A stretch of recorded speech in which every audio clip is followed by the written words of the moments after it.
My conversation today is really engaging. It is with Mercedes Aspland.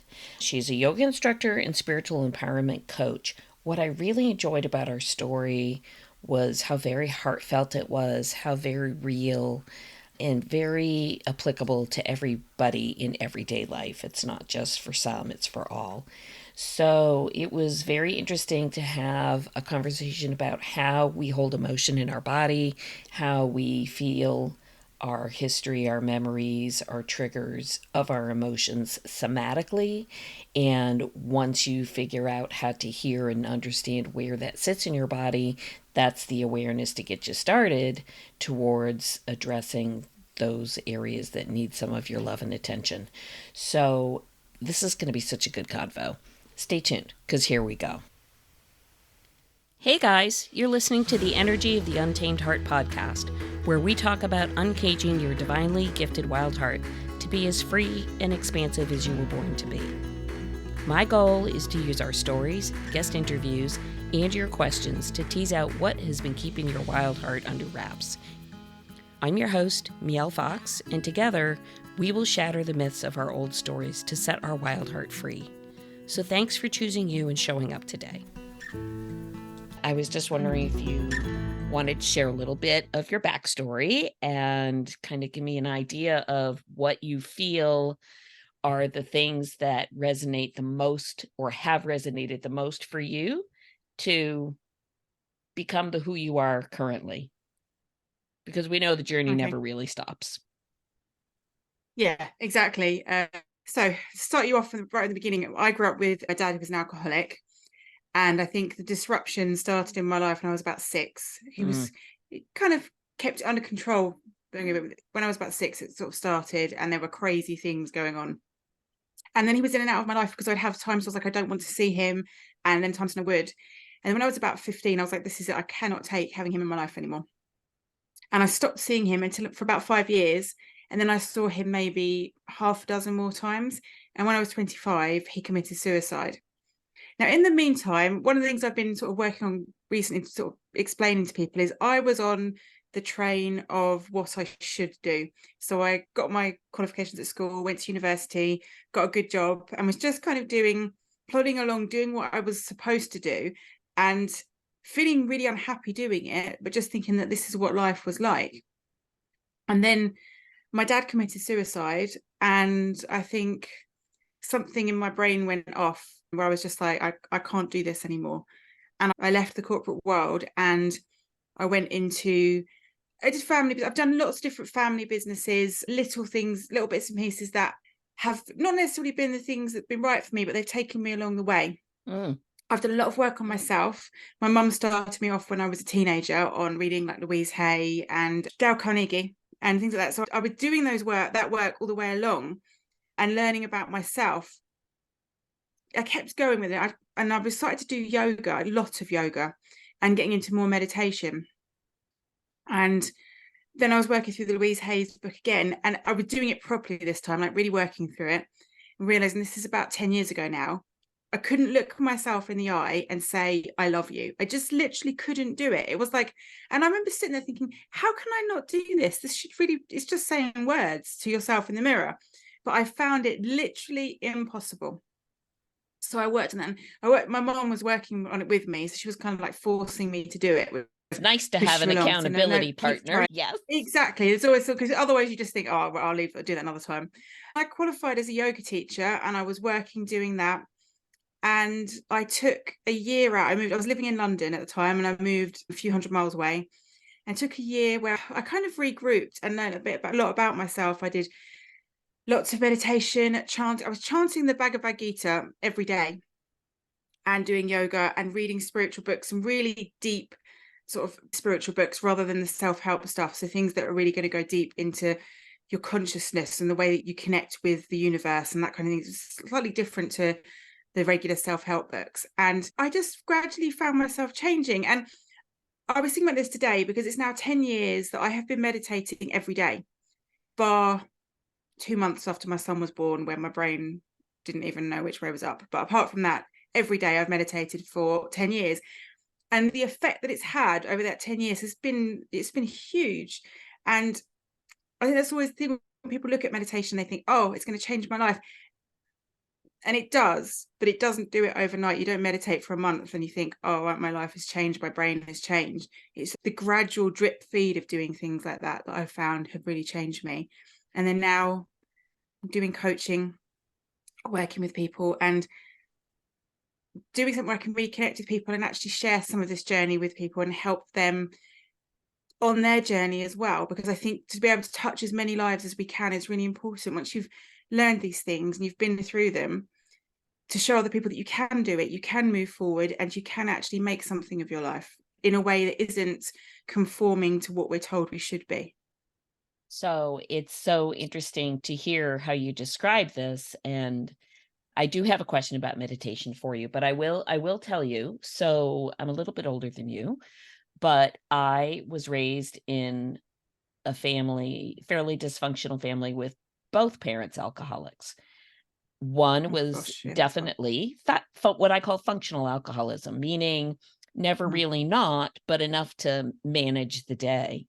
And then it Mm-hmm. would certainly escalate into times of not managing the day or the night or any other thing, with a lot of other behaviors Mm-hmm. of Yeah. hiding and lying and a lot of verbal exchanges and physical exchange. And I, I, I am sure you're nodding inside saying, yes, been there, done that. I get that. Yeah. So what I do want to acknowledge is that the path for children who are raised in an environment that is, shall we say, less than supportive, and then to be able to come through that and hold on to the knowledge that that is not who you are in your essence, and that as a child, those experiences certainly mold and shape who you could potentially become, but with Yeah. really digging deep and really returning to the essence of who you really are at your core, um, I will absolutely say it is a tragedy to be raised in a difficult environment like that. But I also believe that these are the lessons that make us, one, stronger and Mm-hmm. resilient and gritty, to see that there is capacity to do something in a different way, should we choose it. And three, Yeah. to serve as tools that we can lean on to offer ourselves what we need as we work through the challenges on the journey. So I want to Yeah. honor your openness and sharing. It's a very, very hard upbringing if you're in Mm-hmm. that environment, from both a child's perspective and an adult's perspective. And so I truly want to thank you for being open and sharing that, because I'm sure there's listeners who are like, oh, yeah, that's sounding pretty familiar to me, and I'm not the only one out here feeling this. I have a question about meditation, and then I just want to talk about some of the major turning points of learning that you were able to tap into and how you were able to tap into that. And if there's a piece of that that you feel is really key to share out for the listeners who might Mm-hmm. benefit from that. And so my question about the Mm-hmm. meditation is, I absolutely believe when we're able to get into a space where I'm not going to say doing nothing, because when you're meditating, to me, you're not really doing Mm-hmm. nothing. You're really allowing yourself to be present in a given moment without Mm-hmm. any judgment of what's coming through in that moment, just that you're able to actually be present within the moment. I think it very interesting that you say it's not that you're going to do it for a month and have a result, but that it's more of a dripping of change that comes through. And I'm Mm-hmm. just wondering if you have a sense of mm, how that seems to create the shift. Is it being in the moment that allows you to hear your higher self? Is it that you're just are slowing down from the day's activities? In your view, how and what is it about yoga? How and what is it about the meditation that you feel has been so helpful for you? For me, it's when you're doing those activities, you're training your brain to come into the now and to be aware of what's now. And it kind of increases your awareness because you're aware of what's happening. So, particularly doing any awareness, any mindfulness meditation, so you become aware of the breath, you start to become aware of everything that's happening in the body, around the body, and around you. And what it does is it increases the awareness in your life in general. So you start to become more aware of things, and you stop reacting and start responding a lot more. Like, I know now I'm a lot less reactive than I used to be, because a situation can come up and my brain naturally takes the breath and is aware of, I'm aware of what my reaction patterns are. So when I feel them being triggered, there's a mechanism in there that stops me. Not always. You're going to find it very hard to find someone who's perfect at doing all of these things. And so it does happen. And you don't even realize it. You suddenly turn around and you think, well, actually, do you know what? I'm so much calmer than I used to be. And I'm so much more balanced. And I can take these things in my stride more easily. And you don't even realize it's happening. And then one day you turn around and you realize it's happened. Yes. I know it's one of the things I would say in my backstory, having my dad was a complex character because he was a functional alcoholic, like you were saying, but he had huge amounts of positive qualities that he taught me. I was brought up vegetarian because my dad was the vegetarian, and my whole family were because of him. And when he was a teenager, he actually went to India and studied with the Dalai Lama and was really into Buddhism. So we had Buddhist iconography around when I was a kid, and it was all there. And that all came from him. So in some ways, my journey out of the pain that he caused was led by him, which is even more of a bizarre way of looking at it. He just couldn't live what he could teach you really well, but he couldn't live it. So it's quite a complex way of coming out of it. It is a very complex way, and I think speaks absolutely for people sometimes misconstrue addiction as, oh, someone's just taking the easy out. And many times I feel that for the individual with the addiction, regardless of what your addiction is, it could be alcohol, it could be drugs, it could be food, it could be exercise, it could be gambling. I mean, it could be whatever. Maybe vacuuming's your thing. I don't know. I find that the addiction is merely an expression of what's deeper. And the what's deeper are the fears or the belief systems that individual does not have a good way to work through or deal with or understand. And in an effort to sort of avoid or numb that piece, in comes the addiction as a means of escape. And it's interesting that you say your dad could do the teaching, but yet he couldn't apply it for himself. And I had something very similar in my family. My father was brilliant. I mean, like brilliant. And yet he had so many personal, psychological, emotional demons from generational trauma, his upbringing, war, in his era, there was genocide, all the things that the overwhelm of that combined with the expectations that in his era society placed on, this is the role of a man in your time frame. This is what you do. This is how it should be. I think those were all contributors that led him down a path of, I need to numb this. I need to escape from this. I think nowadays we have, you and I and many other people, we have it's a blessing. It's a luxury to have access to the internet, to have access to coaches, to have access to platforms where we can have conversation like this and bring it out in the open, and not bring it out in the open as some badge of war, but to bring it out in the open to say, I see you, I hear you. Connection. You're not alone doing this. You have a platform and a space where people hold space, and you are supported as you work through. I think that was absolutely not available in my parents' generation. And I think they turned to other vices because that's all they knew. Yeah. So, and it's funny because you're saying that, it's like the way you were describing your dad is so similar to how I could describe my dad, because my dad was amazing. He was really intelligent. He was almost visionary. And I think sometimes if you're in that state and you conceal this stuff, you can also seal the bad stuff around you. And I think that if you can't process that and you can't manage it, the only way out is through addiction, because you just don't know how to handle it. Even from my perspective, I used to smoke. it's an interesting story with you how yoga and meditation helped with this. I used to smoke, and I did yoga consistently for a few months, and I just stopped smoking. I just didn't want to do it anymore. I'd smoked for, I don't know, 15, 20 years. So it was something that I'd always done. And then I read a book shortly afterwards about how when you do yoga and you start to breathe properly, so you're breathing, the whole lungs are taken up, you rid yourself of the need to smoke, because what smoking does is it pushes the grief down, and you hold the grief in your lungs. So you're pushing it down, you're holding it.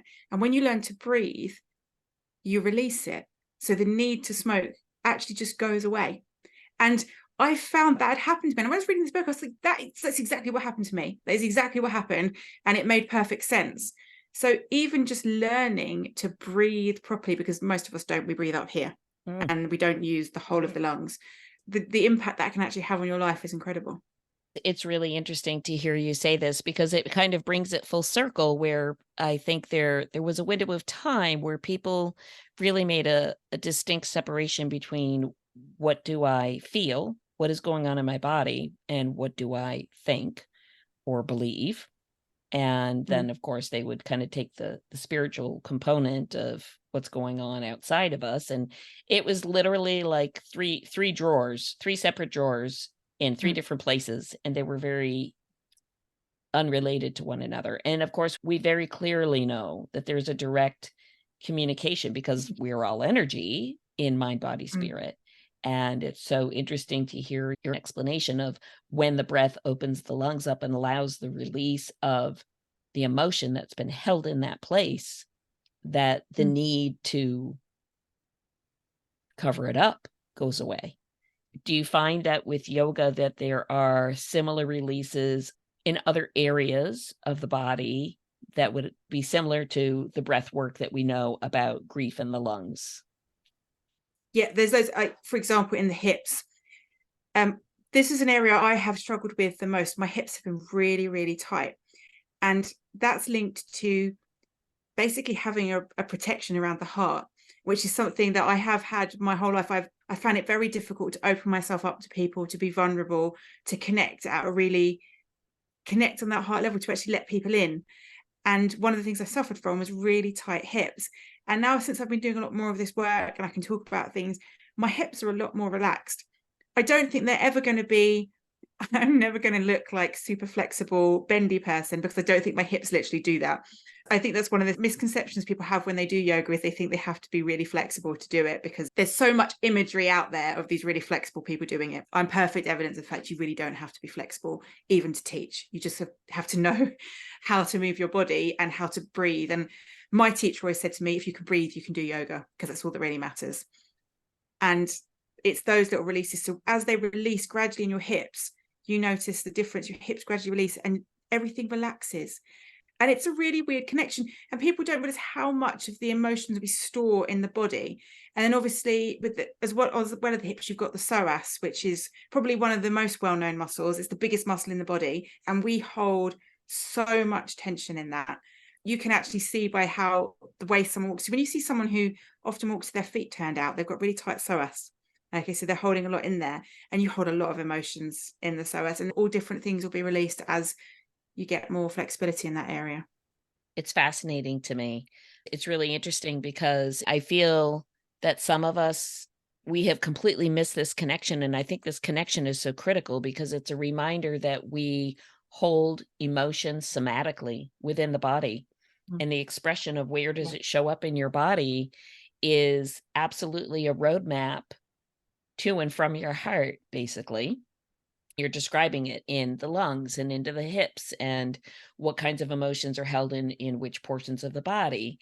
Again, if we think about it, or go from the quantum capacity of things, if everything is predominantly energy, and our cells are predominantly energy, and our cells are then collected to become organ systems and other components within the body, then it makes sense, if you're storing emotion within the cellular component of your physical being. Therefore, if you have something that is symptomatically showing up somatically in your body, then it absolutely would have a root trace back to some emotional event, which also then traces back to some mental thought pattern, belief, story, conditioning, Yeah. and so on.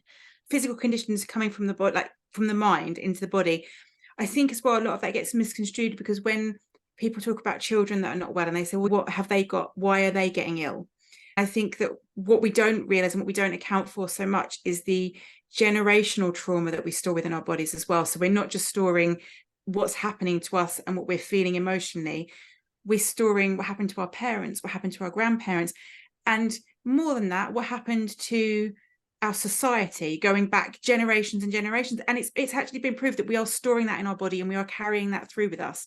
So even at birth, we are carrying emotional wounds and traumas in our body. And I think that's something it's quite hard to get your head around. But the more we can release those and the more we can bring light to them, then the more free we are in our lives. And the more we give our children the chance to go forward without those wounds. And that's part of it as well. We're actually doing it not just for ourselves, for future generations, because we're clearing that energy away from us. Absolutely. Absolutely. So let me ask you this because I do a little bit of yoga, but not consistently. So again, consistency tends to be my Achilles heel for me. Do you feel that utilizing the yoga facilitates the generational clearing as well? I would say yes, because I think that when you're doing yoga, you're clearing the energy systems in the whole body. Okay, so you're not just physically moving the body, you're connecting the mind, you're connecting the body, but you're also, if you think of working on the chakra system, you're clearing that energy system, you're allowing it to flow freely. So you're ridding yourself as much as you possibly can. I don't think that it necessarily does everything, and I think that this is part of it's doing numerous different disciplines together and working on them together and clearing things bit by bit by bit. So energy healing as well, so clearing the energy in the body.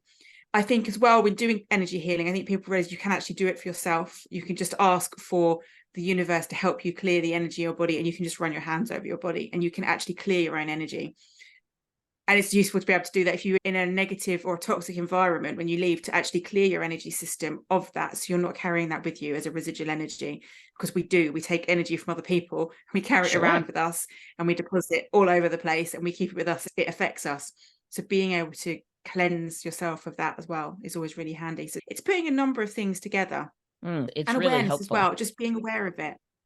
So again, I love that you described this awareness, this term. This is one of my favorite things to talk about because I feel that in the first step to creating transformation, shift, change, growth, Mm-hmm. healing, you don't know what you don't know till you do. So until Yeah. you start to develop and have the awareness of whatever the thing is, the trigger, the emotion, the feeling, the sensation, the symptom, if there is a complete either lack of acknowledgement of the awareness or no awareness, you can't fix what you don't know about, basically, Yeah, is kind of the way I see exactly. it. And so I love Yeah. that you say the first thing that you noticed over time with your meditation was you had an awareness that you were able to take a step back when something would come about to a trigger, that you had the Mhm. wherewithal to recognize, ah, I'm aware of this shift or this change or this trigger, and now I have the space to decide and choose which way would I like to go with this. And Mhm. it's Exactly. that awareness piece, I think, is just so critical for people, Yeah. for everybody, for ourselves to Yeah. find our way to who we really are, for people who would desire to perhaps not be entangled in addiction. I wonder for your dad if part of the addiction for him was that his capacity to create the energetic boundaries was difficult for him. Mhm. So very, Yeah. very insightful, very spiritual, very aware of others and their energy, Mm. but not having necessarily that Mm. place within himself to establish what's mine is mine, what yours is yours. And Yeah. for people who are very empathically inclined, not being able to create a boundary also means not being able to understand the need and the value of the clearing of the energy, because you can't Yeah. sort what's mine and what's yours, because it Yeah. all just kind of jumbles Mhm. together. I It's remember having an experience of that myself, mm, actually. When I was about 16, my mum was a foster carer. So we had lots of kids come in and out of our house. And there was one particular day we had two children arrive, and my mum was outside in the garden with the children and the social worker, and I was washing up. And I suddenly had this urge to throw a plate across a room. And I was like, where did that come from? I'm perfectly fine. And I actually, even then, I sat and I thought, this is not my emotion. This is not for me. And the only thing I could think was, this is these children that have turned up, and that's how they feel, and that's what I'm picking up from them. And I think that's been a major part of the journey, is learning to distinguish what is my emotion and what is somebody else's emotion. Because actually sometimes, and I find it quite frustrating sometimes being able to sense emotions, because I can walk into a room and I can sense how people are feeling, I can gauge it. And when you get those people who you do rub up the wrong way, because everybody rubs someone up the wrong way, but you can sense it straight away, it makes you quite uncomfortable. You start to think, I know, and they're pretending that they like you, but you know that they're not, and you can sense all those things. I think it's a very hard place to be in, until you come to terms with it and say, well, actually, do you know what? There's a real bonus to being like that. One, it allows me to understand how other people feel. So it allows me to make proper connections when I want to. And it also allows me to understand how I feel. And I think that's part of where the awareness comes from, is when you have got that, you're able to empathize with other people, you can feel it, you're an empath. Actually, when you start to understand it, become aware of it, you can use it to your advantage, rather than being something that stresses you out or makes you feel uncomfortable, because it's actually a absolutely. wonderful quality to have. It really is, and I'm really glad that you said this, because I know quite a few people who are extremely they're very empathic, they're very connected, and some manage it fairly well, and there are others that it's a complete overwhelm. So much so that Mhm. they actually create a disconnect, because they don't know what to do with all the incoming stimulus is almost too much, and they don't know what to do with it, so they just shut the whole thing down. And so I Mhm. think to understand and develop and learn that there can be a middle ground, that there can be Mhm. boundaries that keep you connected but yet safe, by not Mhm. taking on things that don't belong to you. Yeah. And also to really have an understanding that empathic or not empathic, it is not for those of us who do take on or feel or very connected to other people's energies, it is not our job to own that, to take it on Mhm. ourselves, to fix that, or even to have an attachment to the expression of somebody else's energy. It's that old saying of, you can only manage and control yourself, not Mhm. what comes towards you from somebody else, whether that's through speech or action or anything else. So Yeah, I think that exactly. that learning makes a big difference. Yeah, and knowing when you need to take time out as well, because sometimes I find I need a break from people, because I need to take care of my own energies and what's going on. And you start to become aware of that. Actually, I need a break from this, because I'm feeling it's tiring me out. Because I think the other thing you get when you are empathetic is, you get people will talk to you quite a lot, and they'll share a lot of their experiences. And you have to be careful what you do take on and what you don't take on. And sometimes you find that you misjudge it slightly, and you feel drained. And that's when you need to say, okay, this is what I've been doing, I now need to take time for myself, because I need to recharge, and I need to think about what I'm doing with my own energy. And just being aware of your own energy can make a huge difference, because you can be aware that actually I'm using too much of my energy. I'm trying to, like you said about helping, you try to help all these people, and you start giving out all this energy, and you think, you know what, actually I can't, I need a break, I need to look after my own energy for me, because I'm important as well. And I think that's one of the things that happens with empaths, is you start worrying about other people so much you forget about yourself. And I think it's really Yes. important to recharge that energy for you, because you Yes. can't actually help other people if you're totally gone anyway. If the tank is empty, you're not driving anywhere, right? exactly. No Yeah, fuel, can't go exactly. And anywhere. Oh, yeah. absolutely. And so Yeah. and it is important. People don't realize that your own energy matters. So taking time, even if it is just sitting for 10 minutes in a meditation and having a bit of quiet where you're on your own. And I think it's the on your own time that I find is more, and other people find it different, but for me, it's time on my own where I can switch off and not have to deal with other people, that I find really beneficial. And then it don't actually need that long to recharge. It's just having a bit of time for me. I think that's an excellent recommendation, and I think what happens a lot of times in today's world, whether you're a parent with a child or you work multiple jobs or whatever the situation may be, I find that and especially nowadays with the advent of social media and phones and television and computers, and it's almost like we're plugged in and turned on all the time.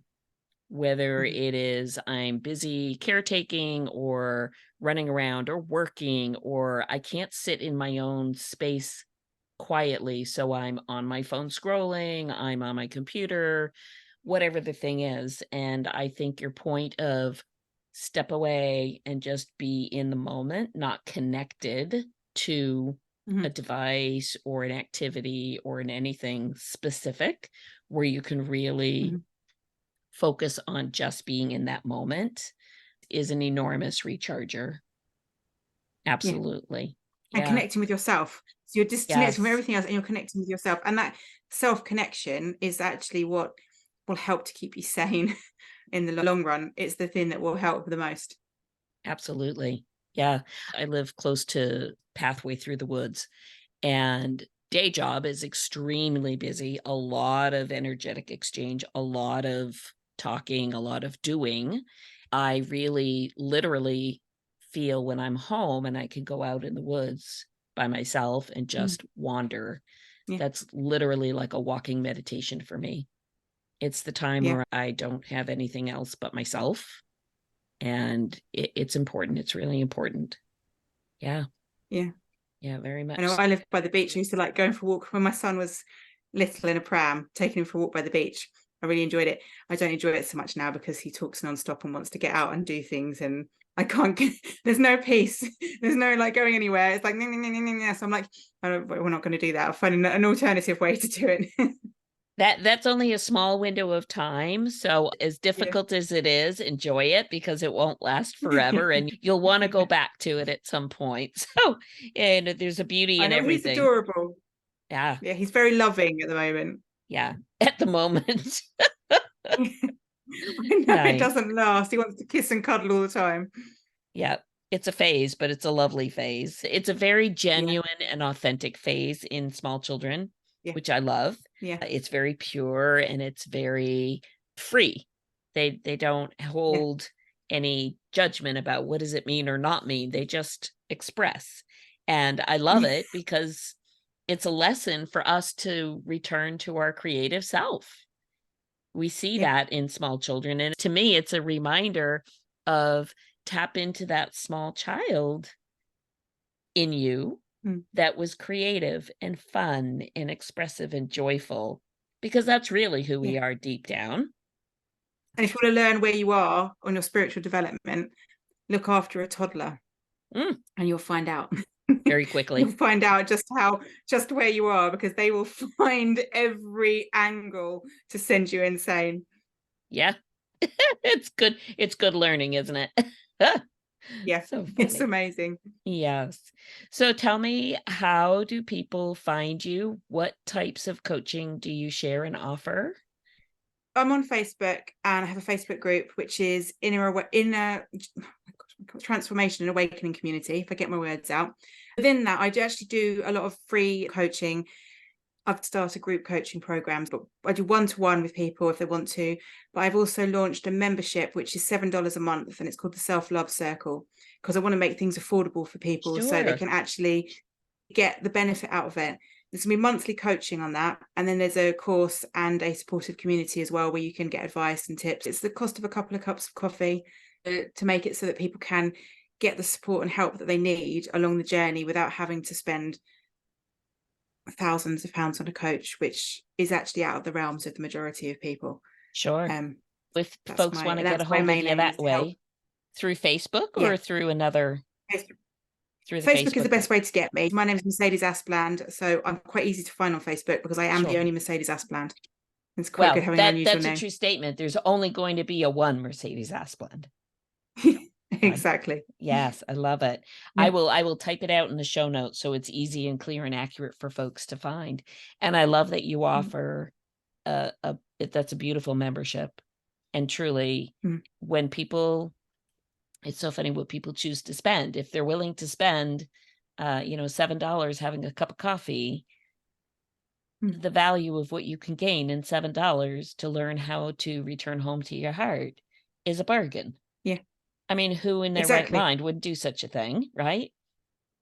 Yeah. Yes, And absolutely. like you said, we start with awareness as well. So the first thing in that course when you go on there is awareness. So you learn what your values are. I always say to people, if you don't know what is guiding you, because we all have these core values that really matter to us, and that's how if you don't know what's guiding you, then you don't know how to live authentically because you're not living from your actual true self. So we always start with, what is it that you actually really, where do you come from? What is your guiding principles? That's absolutely critical. It's a little bit like you're trying to go to the store, but you don't have a map and you don't know where the store is. You just know it's a store. And so you've Yeah, got to get some help to get there. That's a yeah, beautiful exactly. offering. Lovely. Thank you. Gosh, I'm so grateful to have had this time to share with Mercedes. She's the real deal. She walks her talk, she shares her life's experiences to help others learn to navigate their journey challenges in a very gentle and loving way. Her awareness of somatic emotional integration is beautiful, as well as her way of bringing that information to her clients in a safe and compassionate way. So please tag a friend who might benefit from listening to this episode. As always, I'm so pleased to be able to share my interviews and insights with you here on the Enter to the Untamed Heart podcast.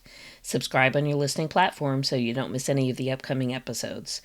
You can follow me on Facebook or Instagram at Miel Fox. Please feel free to join my private Facebook energetics group called Fox Den Energetics to stay on top of what's going on with our universal energies, which I share through numerology. You can also find other services and support on my website at www.foxdenenergetics.com. And of course, right now, for the month of January, you can use the Calendly link that I will leave in the show notes to schedule your straight to the heart breakthrough call. It's a 1-to-1 20-minute Zoom, $20, pretty easy peasy, where I will give you some insights, tips, and possibly identify areas where you've been wearing blinders, which have prevented you from living and leading your best life possible. You can catch Mercedes in all the places. She goes by her full name, Mercedes Aspland, on Facebook, as well as in her Facebook group called Spiritual Empowered Women. Thank you again so much for joining us as always. Stay tuned, and we will see you on the next episode of Energy the Untamed Heart. Sending so much love to you all.